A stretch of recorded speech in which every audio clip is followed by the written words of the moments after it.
Continuamos en Paneo Semanal por Sol 106.5 FM. También en YouTube, en nuestro canal Paneo Semanal y en nuestras redes sociales Paneo Semanal. José, tú tenías una pregunta para el invitado. Sí,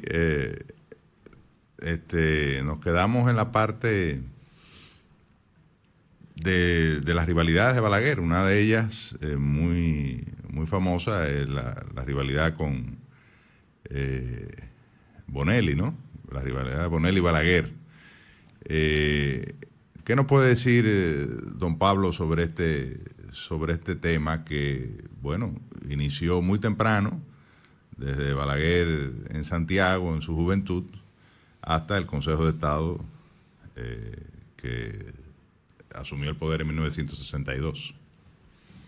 Sí, yo argumento, José, en mi libro, que el verdadero antagonista, la verdadera némesis de Balaguer fue Rafael Filiberto Bonelli, Fello Bonelli, porque fue una rivalidad que empezó, como bien dices, desde la juventud.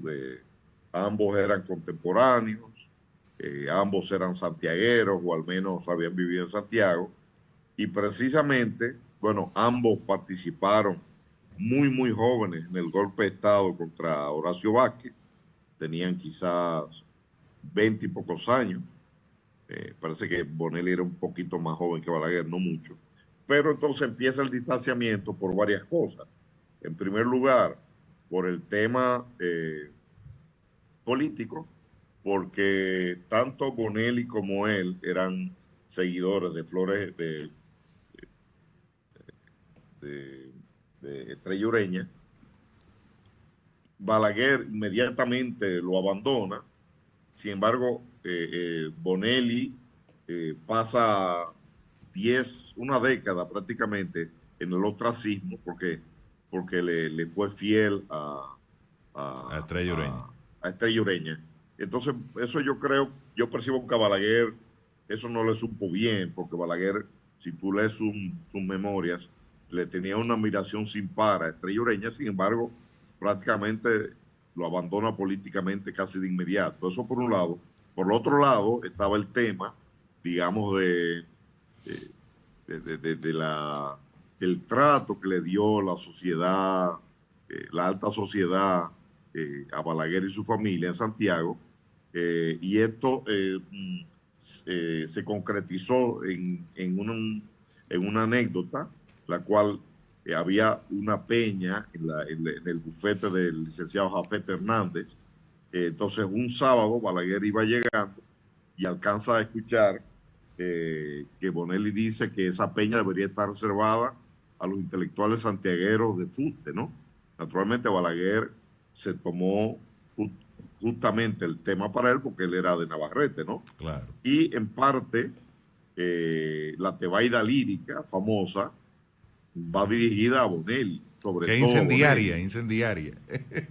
Sí, él luego se arrepintió, dijo que eso eran cosas de muchachos y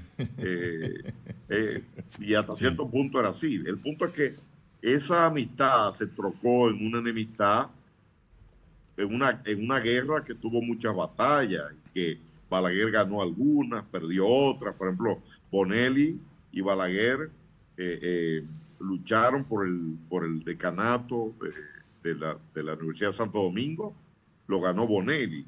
Luego Bonelli y Balaguer luchan por la vicepresidencia en el 56 o en el 57 y lo gana Balaguer. Y así van dándose como dos buenos boxeadores sus golpes uno a otro. Bueno, Balaguer preside el consejo, pero luego tiene que entregárselo a Bonelli y la enemistad alcanza su cúspide, su culmen en el año 78. Esto es algo que quizás no se recuerda mucho en aquel famoso debate público vía la prensa que tuvieron Balaguer y Bonelli, porque Bonelli en el año 78 junto a Robles Toledano le dio un apoyo importante al PRD en el proceso, digamos, de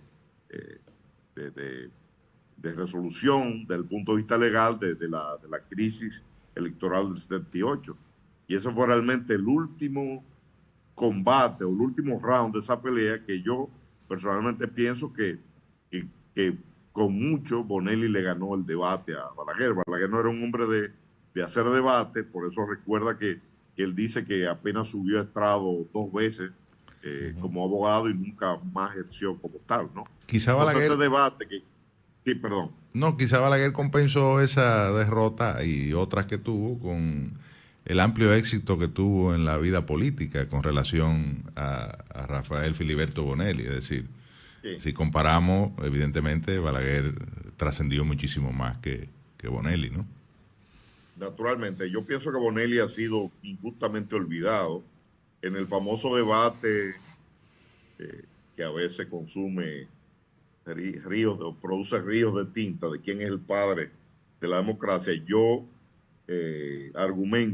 pienso que a Bonelli le toca ese título porque Bonelli fue quien organizó las elecciones del 62 y que modificó la constitución para que realmente pudiera haber una verdadera elección, porque según la constitución vigente, hasta septiembre del 62 más o menos, Juan Bosch no podía ser candidato porque, entre otras cosas, se le exigía 5 años de residencia ininterrumpida en el país. Naturalmente no la tenía, acababa de llegar del destierro, del exilio, y sobre todo porque esa constitución pedía no solamente nacionalidad por nacimiento, sino también por origen. Esto es, tener al menos un padre que fuera dominicano. Y como tú sabes, ustedes saben, Juan Bosch no tuvo, ninguno de sus padres eran dominicanos. Entonces, Bonelli tuvo la honestidad, cualquier otro político, quizás hasta Balaguer, lo hubiera dejado así para quitarse de encima un contrincante de talla. Sin embargo, Bonelli corrigió la situación y fue lo que le permitió a Bosch enfrentarse ¿cómo se llama? Con Viriato Fiallo. Entonces, a mí personalmente me parece, y así se lo he comentado a algunos de sus descendientes, que es una pena que Bonelli, poca gente lo conoce, ¿no? Y hizo una gran labor por el país y por la transición a la democracia. Bueno, ya cuando entran la entrada de los 12 años, ¿no? En el 66, hay una parte del libro donde el doctor Balaguer analiza los errores del profesor Bosch que le permitieron a él acceder al poder, ¿no? Al presidente Balaguer. Con la frase del Sun Tzu, ¿no? Si el adversario deja una ventana abierta, debes entrar por ella. Sí. ¿Cómo? Ilústrenos, por favor, sobre ese episodio, ¿no? Bueno, en realidad, tú sabes que en la política hay 2 corrientes básicas. Está el idealismo, está el pragmatismo o el realismo, ¿no? Yo creo que, bueno, te comentaba con anterioridad, y lo reitero, el gran conocimiento que tenía Balaguer de la historia que él leyó desde los clásicos griegos y romanos hasta la actualidad en ese momento, él aprendió muchísimo y también tenía una inteligencia Aguda. muy amplia, ¿no? Entonces, comparado con Juan Bosch era una persona también muy culta, muy cultivada, pero que, digamos, era idealista. Balaguer era todo lo contrario, era un pragmático. Balaguer no tenía ningún tipo de ideología. Entonces, bueno, Balaguer también sabía, y es algo que yo argumento que Bosch nunca pudo comprenderlo, que la política es cambiante. Entonces, fíjate que cuando la muerte de Trujillo, Balaguer es, digamos, el favorito de los americanos. Dice, bueno, este es el hombre que mejor puede garantizar la transición, pero a medida entre junio y noviembre del 61 que empiezan los disturbios, pues los americanos dicen, bueno, no, este hombre va a causar más problemas que soluciones, y entonces apoyan a Juan Bosch, y luego, pues, luego del golpe de Estado, pues se apoya al triunvirato, y luego entonces Balaguer siempre supo que la política era muy circunstancial, por eso en un momento dado se opuso a Inver Barrera, se opuso a Wessing, y luego fueron sus aliados. Entonces, realmente Balaguer pudo vislumbrar la realidad cambiante en ese turbulento periodo que va desde el golpe de Estado de Bosch al fin de la revolución. Y entonces realmente los negociadores con quien él habló, americanos, decían, pero bueno, este hombre nos lleva, es como si él supiera lo que estamos pensando, es como si él estuviera viendo nuestras cartas, es como si él se adelantara a una jugada a la nuestra, ¿no?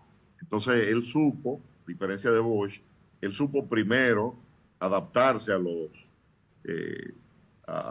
digamos, a los vientos cambiantes de las coyunturas políticas, y por otro lado, pues sacó provecho de ella.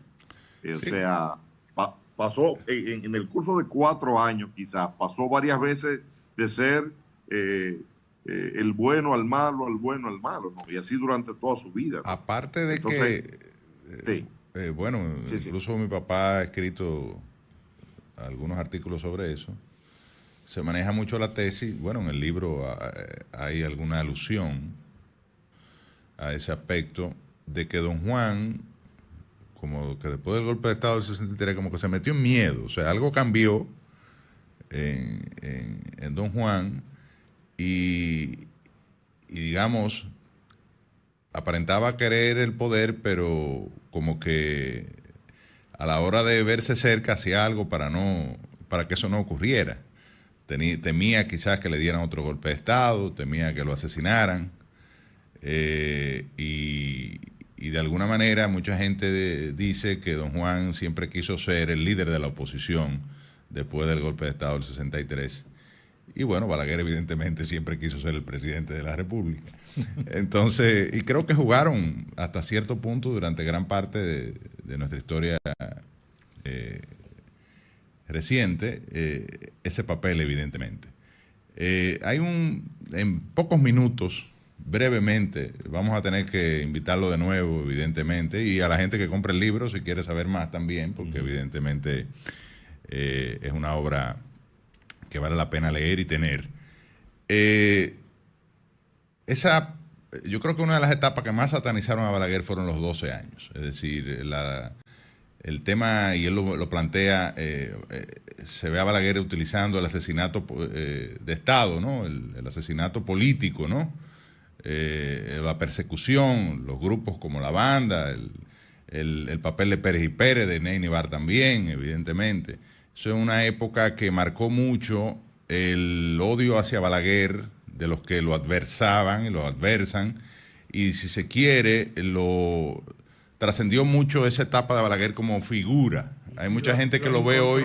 También. Claro, hay mucha gente que ve a Balaguer y solo piensa en los 12 años, los asesinatos de los 12 años, sí, y no de los aspectos positivos que pudo haber tenido su gobierno. En unos minutitos, don Pablo, pidiéndole las excusas, evidentemente, porque es un tema largo, pero por favor no quería despedirme de usted sin que usted se refiriera a esa etapa tan importante.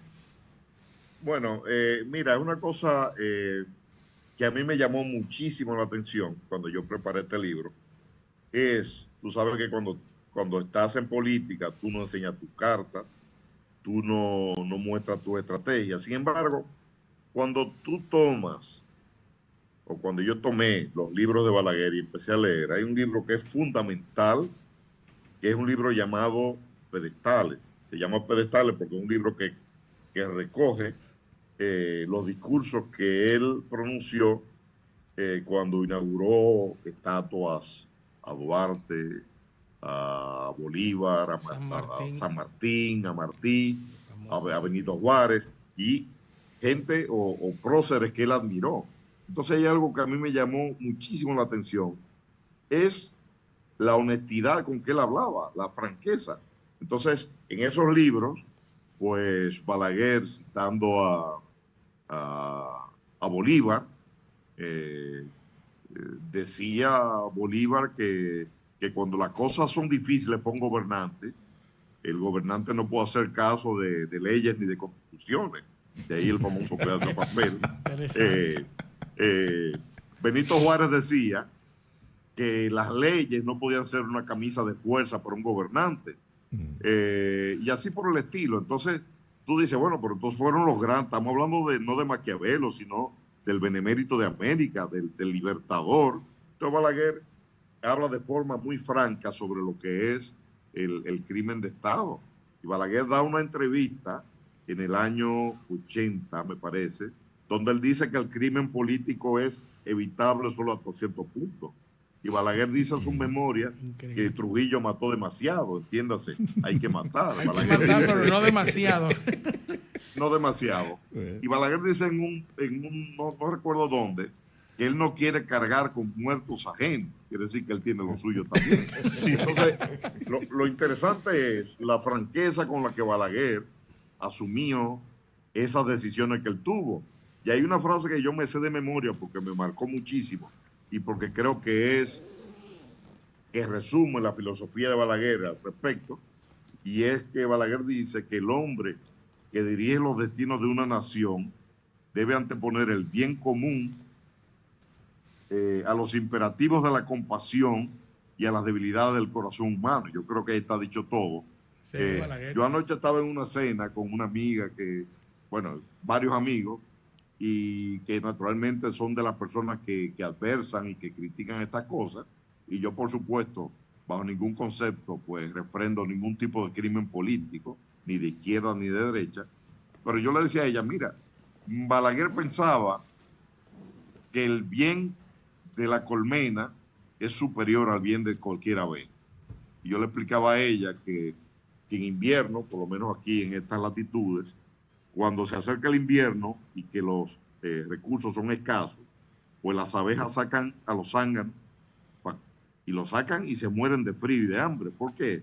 Porque la miel, porque no se puede desaprovechar ni 1 miligramo de miel, so pena de que no muera solo un individuo, sino la colmena entera. Entonces, es lo que él pensaba. Y es lo que yo digo, y naturalmente en mi libro, repito, no emito ningún juicio de valor. Por otro lado, tú hablas de la izquierda, tu papá tiene una frase que es muy bonita, que dice que la izquierda le negó el agua y la sal a Balaguer. Sí. Y que se habla mucho de los crímenes de la derecha o de Balaguer, pero ahí está el caso de Miriam Pinedo, que todavía hay gente que se rasga la vestidura, claro, cuando yo digo que el MPD tiene que pedir perdón por el asesinato vil de Miriam Pinedo. Bueno, don Pablo, vamos a tener que terminar porque no tenemos más tiempo. Bueno. Agradecerle la cortesía de haber acudido a nuestro espacio el día de hoy. Está invitado para la segunda parte del libro, conversar un poco de eso. Pero yo quiero invitar a la gente a que compren Yo Balaguer. Está disponible en Cuesta Centro del Libro, y van a tener una lectura extraordinaria de un personaje histórico muy trascendente y que, bueno, además es contemporáneo de muchos que conocimos a Balaguer y vivimos en su gobierno. Y agradecer a nuestros oyentes su sintonía este sábado y pedirle que con el favor de Dios nos acompañen el próximo sábado en otra edición de Paneo Semanal. Hasta entonces. Sol 106.5, la más interactiva.